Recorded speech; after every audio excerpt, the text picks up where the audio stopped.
My speech is on feeling, feeling as in German words, fühlen und spüren. Spüren is not possible in English, so it's a little bit difficult for me.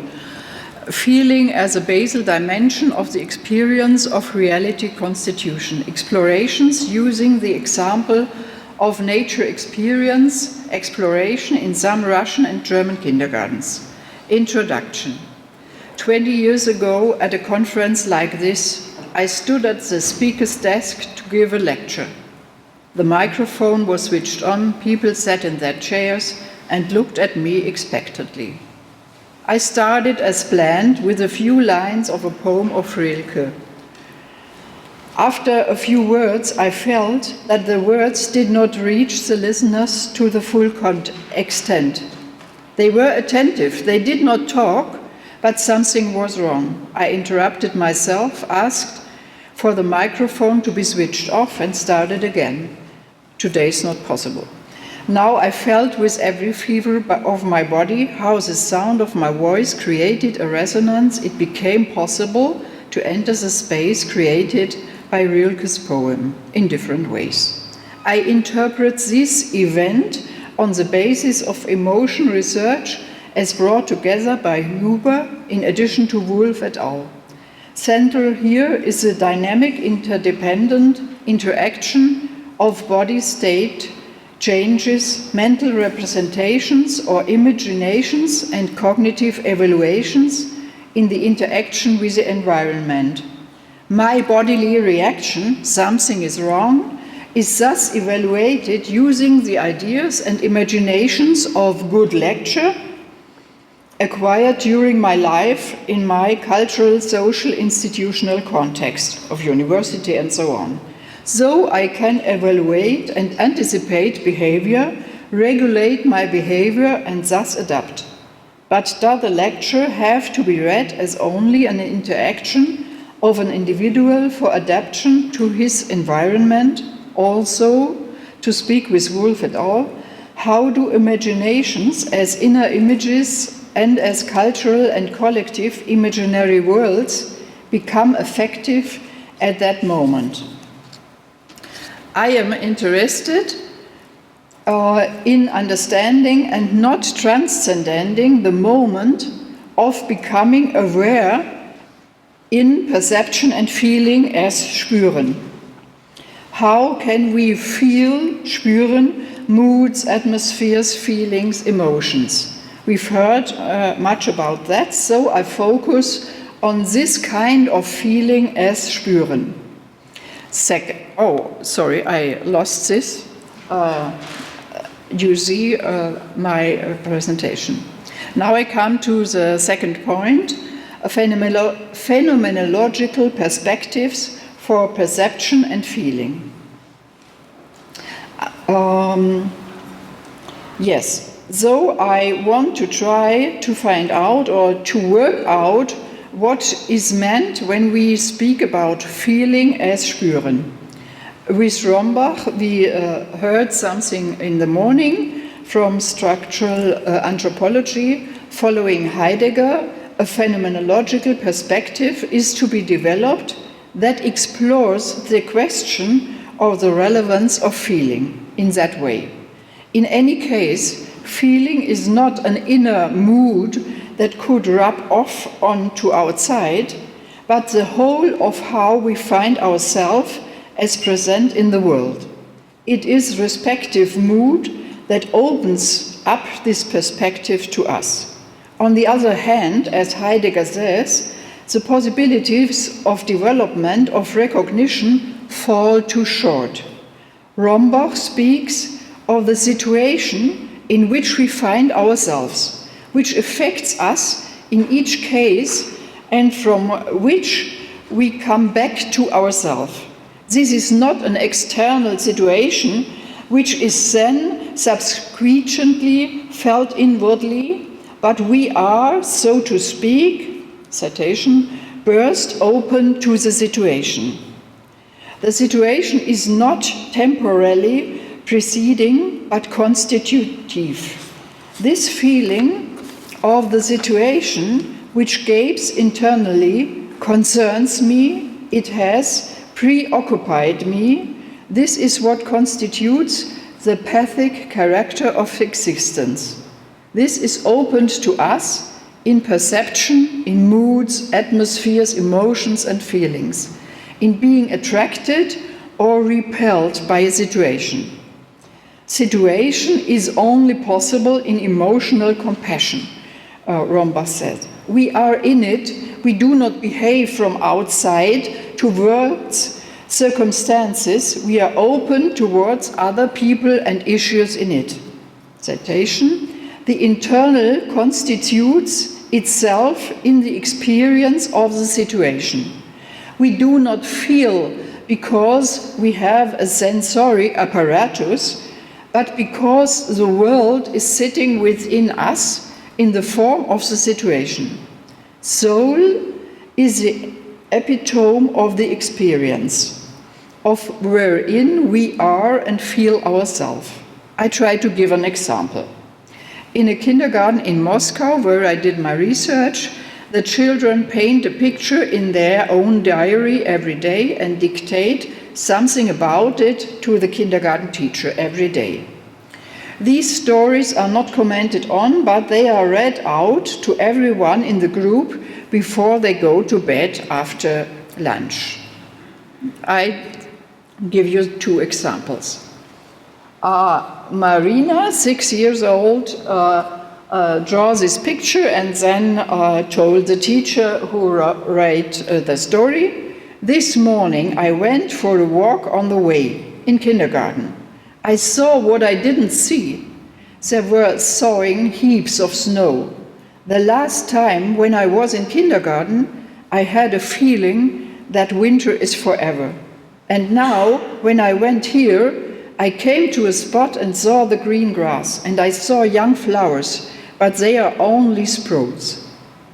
What does Marina mean when she says, "I had a feeling that winter is forever," due to the emotional consternation that she feels it becomes her situation? Others pass by carelessly and hurry to the kindergarten. For them, it's not their situation. Also, the surrounding is the same. This is not a subjective reference of an ego to an outside, but means being approached and constituted. The subject is not present previously, thinking about what it wants to refer to now. What lies in the feeling that winter is forever? She knows that it's not true, but it feels like that. The Russian winter lasts long, for 6 months, which feels like forever. It is a statement about the temporality of experience. Marina feels the situation while walking in the outside grounds of the kindergarten. She feels what is happening, is touched by it, and in being touched, she is aware, perceives her emotions. The sensation is exposed not only because it is expressed in words, but already beforehand. The feeling of winter lasting forever is not one that triggers euphoria. Feeling is the emotional interior of a situation, focusing on special feelings, moods, atmospheres. The spread are giving space. To speak with Nancy, it means that the body is set in motion via the soul, feels what is happening right now. Being moved and touched is expressed by tactile language. The receptivity for the touch of the situation in feeling happens in the mode of perception, spüren. This is not a perceptual technique of a subject facing the world, but means being torn apart with and towards the world one perceives. Forming a feeling and relating to it by perceiving, drawing and describing it would be an aspect of the formation of feelings. One more example about love. My feeling, Anja told this, my feeling is strange. It's kind of sad, kind of shy, kind of cheerful, kind of nervous, and many other feelings. But that's exactly what it is. But it's more malice in the feeling and sadness. But the main thing in this feeling is the love and the rupture, the explosion of my heart. The feeling is so beautiful, but on the other hand, the feeling is so terrible. And that feeling fills up with love. This is almost a phenomenologic of love. Love is not only one feeling towards a person, but a whole dynamic and an interplay of very different emotions. Anya begins with a kind of phenomenological reduction. She doesn't just give herself up to her feeling, but looks at it from a non-objectifying distance and finds it strange and funny. And she takes a closer look at it, exposes all its facets by introducing it 4 times in a row with somehow sad, somehow shy, somehow cheerful, somehow nervous. It's not simply cheerfulness or sadness, but they become somehow transformed by loving or being in love. Love isn't just one feeling, it's fear and hope, fearing that you won't be loved back, being somehow shy and nervous because you risk so much and can't be sure, and being sad because it's serious and because there's a possibility that everything will lead to nothing. All these feelings exist. That is the message of the picture. They are listed, you can't see it very clear, they are listed next to each other, jacked, they interlock, they are perceptible as such. According to Nancy, they are physically tangible. Citation. It is a presence that is realized at a distance from itself. Perception and feeling does not have to remain a dull emotion. It can become accessible. Besides these feelings of being sad, shy, happy, or nervous, there are many other feelings. As if having to confirm it, she says, but it's exactly like this. It is not rationally comprehensible how it can be so many feelings, but this is how it is. Even malice is in it, and sadness once again. But the main thing in these feelings is the love and the rupture explosion of her heart.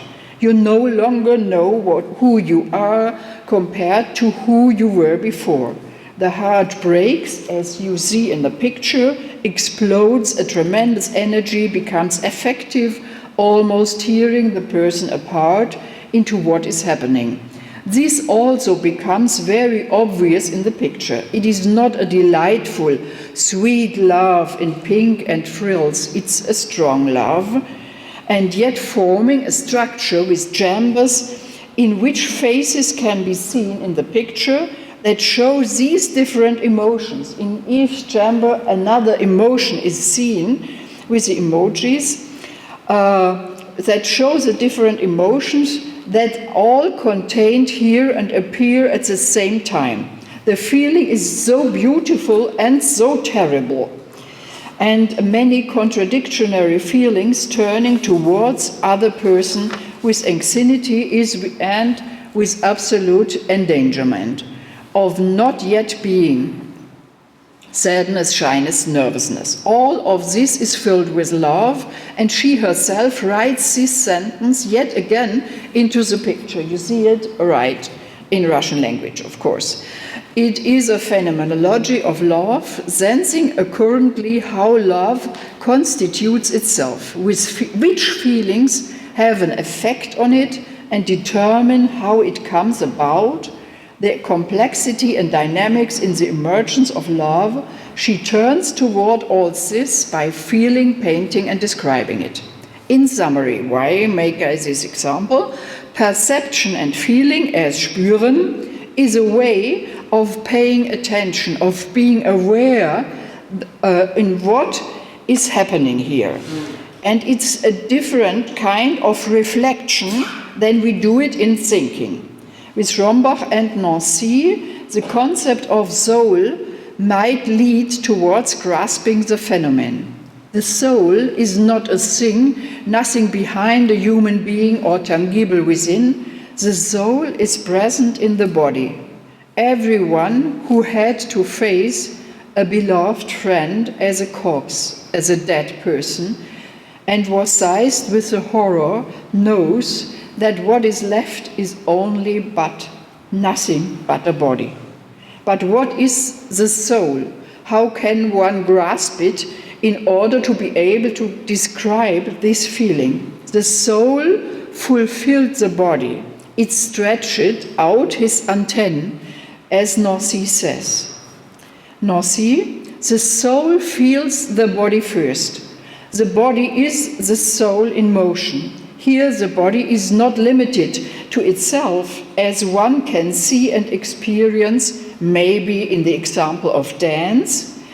Citation, it is no longer one body in itself in dance. It takes up room to move.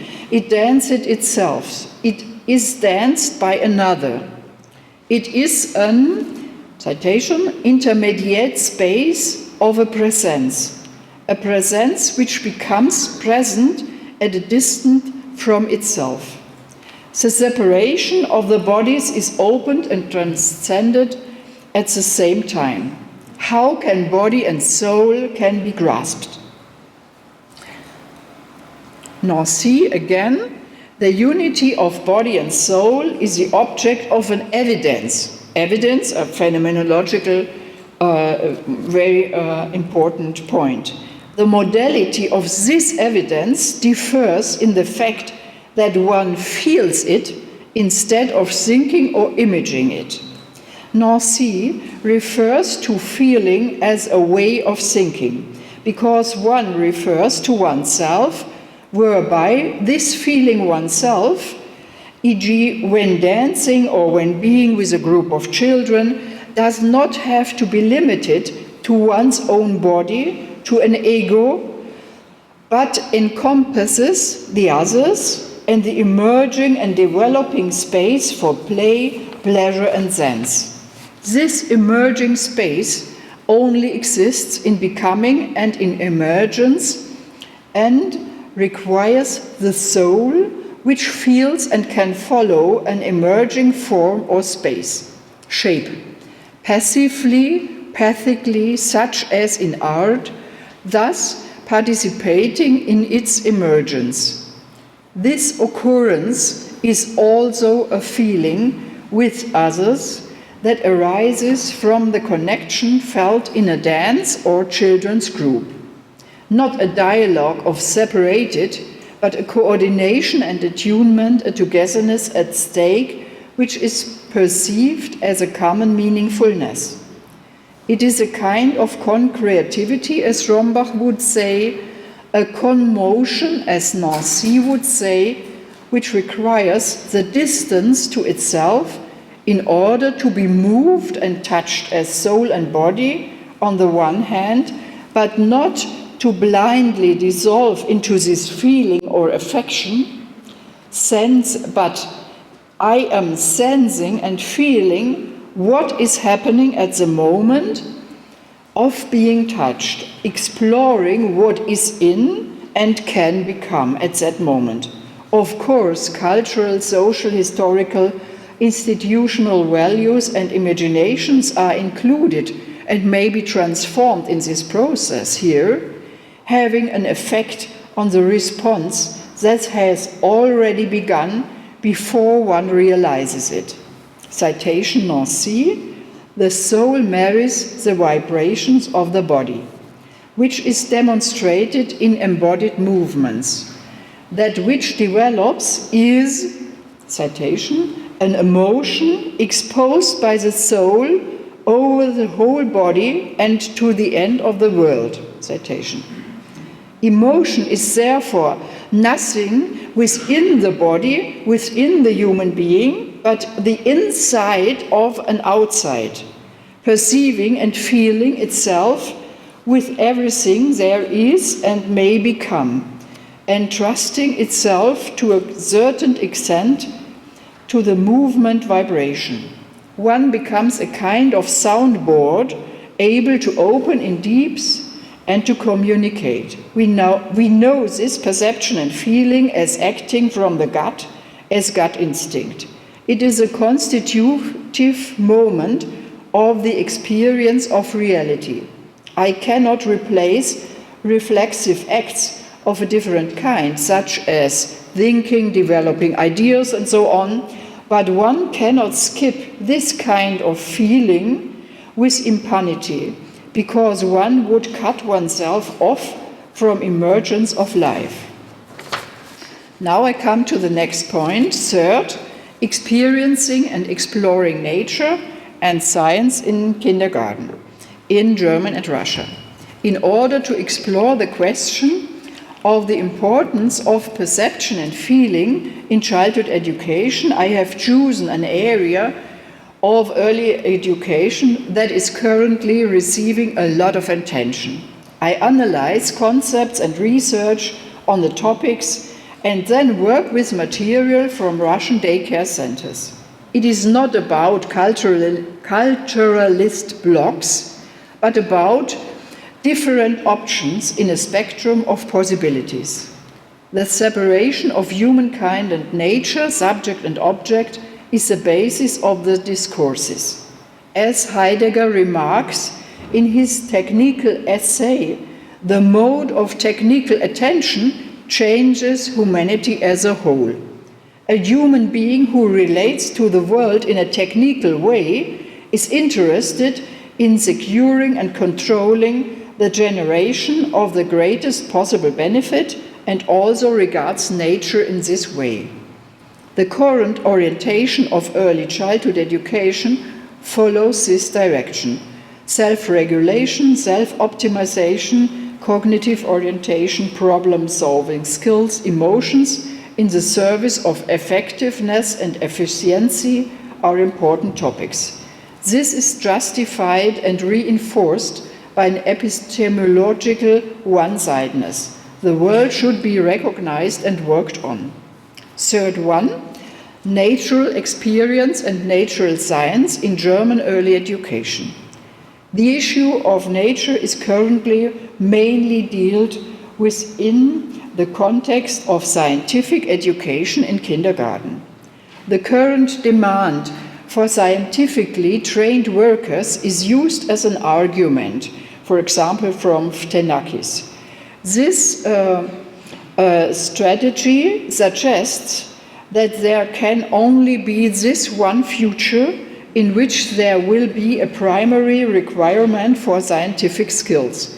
Also, some of our current problems may also have been arisen exactly from this strategy. Keyword: anthropocenic. A prominent example is the program MINT, lately named MINCT, which means mathematics, computer science, natural science, art, that's a new, and technology for kindergartens. Here, art has a function of achieving more motivation and precursory skills for MINT. More is not intended. Citation: Phenomenological. In a research-based facilitation approach, children are to be involved in active exploration and participation in the scientific process through collecting data, dealing with emerging research questions, and verifying scientific assumptions. That's for the 2 to 6-year-old children. The demand on children to observe the world objectively, independent of their feelings, imaginations, and relationships, is an expression of the objectification and scientification of early education, which should be reflected in the behavior of children towards nature. The conversion of daycare centers should take place systematically, as described by WIF expert, in order to finally raise children's interest in MINT subjects. Metacognition is an important result, as a result would then be a knowledge of one's own cognitive process and their control and regulation.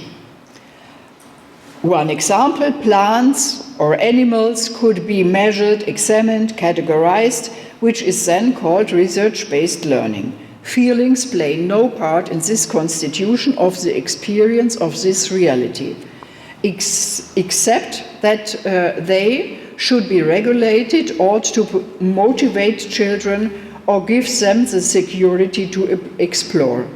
Even in Gerd Schäfer's learning workshop, although it is a nature area with water, plants and microorganisms, as they occur in the forest, the children's explorations are accompanied by impulses, questions from educators. For example, in front of a cave in the forest, the children ask themselves whether a beaver may live in it, but then they throw in wood and to drive it away or to make a fire in the cave. The educator takes up the topic of fire and continues working on it with the children elsewhere. Whether the beaver might be affected by throwing wood or making fire is not an issue. Nature is a raw material for the child to develop his ideas and constructions about the world. A learning occasion, not more. 3.2. A different beginning with Braidotti. With Braidotti, I would like to point out that a continuation of our discourse cycles alone does not lead any further. Either participation in the outlined future orientation by providing didactic knowledge on Minkt, or criticism of it by means of critical analysis, deconstruction of inherent norms. Braidotti proposes a nomadic, ethical, political project, citation, to bring about a change in the state of the kind of subjects we have become, citation. How can we react to the age of the Anthropocene, driven by the desire to persist and to pass on the world to future generation as a habitable place worth living in it? She proposes to create nomadic networks of connectedness with others, to perceive the earth as a partner, to feel empathy and affection towards all living beings, and thus to develop other effective kinds of relationships in order to be able to face the challenges of, citation, criticizing, acting, experimenting, and inhabiting the body, citation, through love for the living. This is not just a social utopia, but constitutes changes that bring about sensory and spiritual expansion for the people who engage in it, as well as a way of intensive living in effective connection with nature and life. This also requires nature science, analysis, prognosis, etc. It's not an esoteric event. 3.3. Nature in Russian kindergartens feeling. I now come back to my research in some non-representative kindergartens in Moscow and Siberia, especially in Buryatia. It's a Baikal region next to Mongolia. It is also my intention to introduce into the discourse unused points of view that have so far not been heard often. These were marginalized in Spivak's sense because what they have to say has no room in the logocentric organization of the discourse. In the kindergarten in Moscow, the children go to the forest 1 day per week. It's nothing special. I select what seems special to me about this. The purpose of education is seen in the fact that I citate some books they wrote in that kindergarten, that the child sees, comprehends, perceives, feels, experiences, and understands what a great mystery it is to make oneself familiar with nature. moving around, sliding, climbing, feeding squirrels, running after the stream, and letting oneself be covered by a cloud. The child fills itself with mental powers if its connections are not destroyed. But also in this kindergarten it happens, citation, that a 3 or 4-year-old child does not gaze up into the sky, however different it may look, does not listen to the birds, the autumn, summer, winter, and spring birds, and does not wonder about the autumn leaves. In this case, it needs companions in order to learn how to perceive and feel. Here, the educator is in two realities. Citation, a sensitive and perceptible reality, blissfully stimulating the human beings is alive and not a robot, and on the other hand, in the reality of work. Citation. For example, that means paying attention that nobody gets lost in the forest, gets cold or disruptive, and that an exchange of discoveries takes place. Analog to museum pedagogy, which I have worked on elsewhere, the point is not to talk about a thing with the children and develop a theory about it, but to get into a communication with nature or art piece and feel it at first. Thus, with regard to nature, to accompany the child in such blissful state, when one fills oneself with nature, with life itself, and remains in dialogue with everything.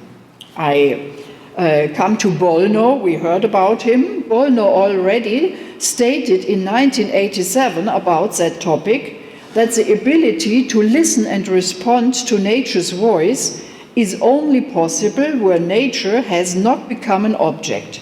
An object cannot, citation Bolno, speak to me. A different mental, spiritual, soulful condition, so he says, is necessary, analog to aesthetic experience. I come back to Moscow. In this process is also necessary to overcome threshold and fears. We want children not to kill insects, not to be afraid, not to feel disgusted, instead perceiving them as a part of the biotope. The point is, how can one make contact with insects and perceive a feeling of kinship? For this purpose, they visit an insectarium full of cockroaches, larvae, beetles, butterflies with the children. After initial paralysis and process of helpful familiarization facilitated by a biologist, the children take caterpillars and larvae in their hands, get ready for a tactile encounter of very big African butterflies, and learn that the butterflies also fly calmer if children are calmer themselves. In Buryatia, I was able to observe further strategies in the kindergarten to make the connection with nature perceptible. Besides what is internationally known as ecological education. But where does it begin?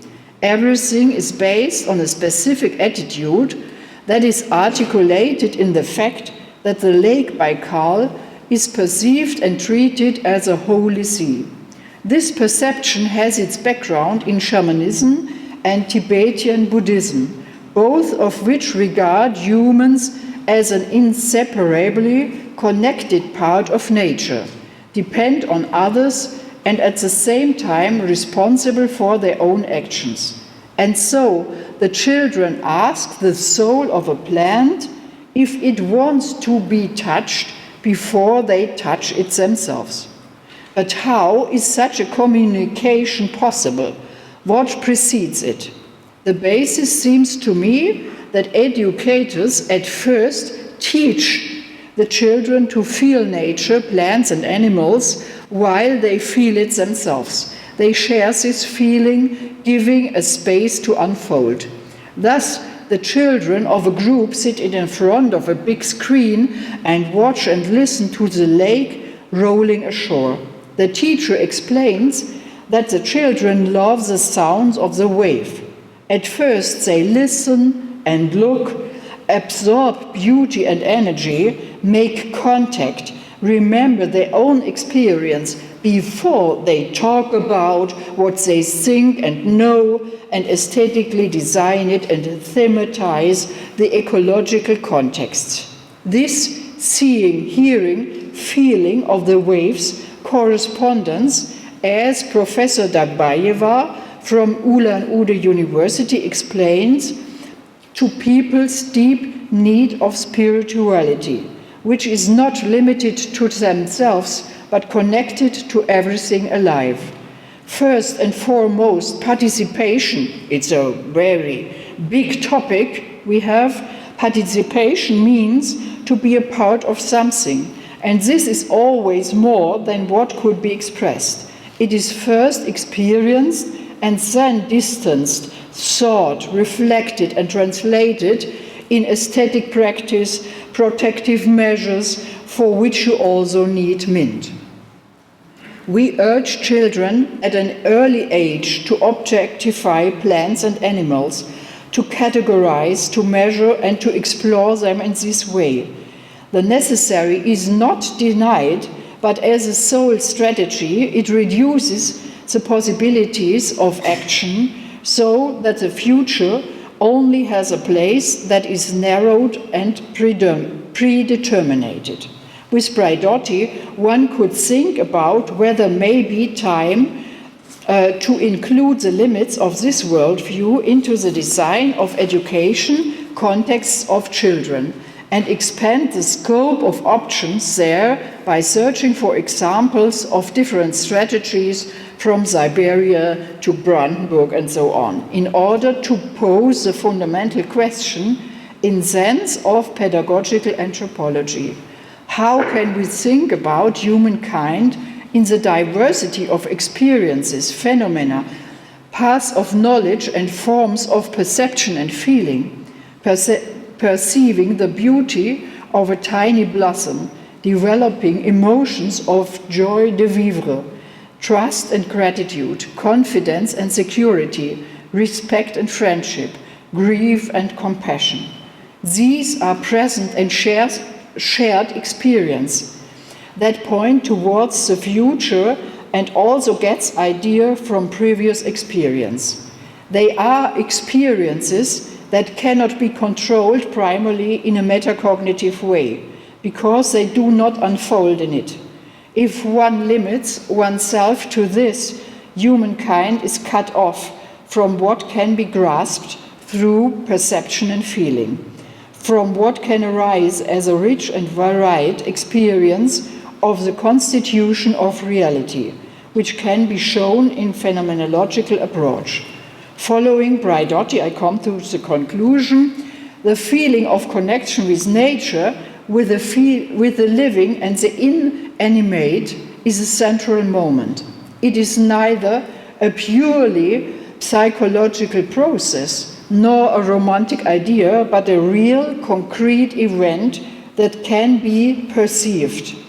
To feel this shared feeling can also, it is about how we can feel the nature and ourselves in our situation as residents of the earth. This shared feeling can also awake new images and new imaginations to care for others and living beings, and thus cultivate possibilities for new shared development. This means to become really engaged with working on spaces of possibility that use different perspective also in science. An expansion, or actually also a reconnection of humankind to nature in all its facets, begins with perception and feeling. I shall end with Braidotti, how it feels to be alive constitutes the core of this definition of thinking. This core must not be abandoned in thinking. And with Cheng, late in my life, I discovered that I have a soul. Not that I had ignored her existence before, but I didn't feel that she was real. In addition, no one in my cycle spoke that word anymore. Thank you.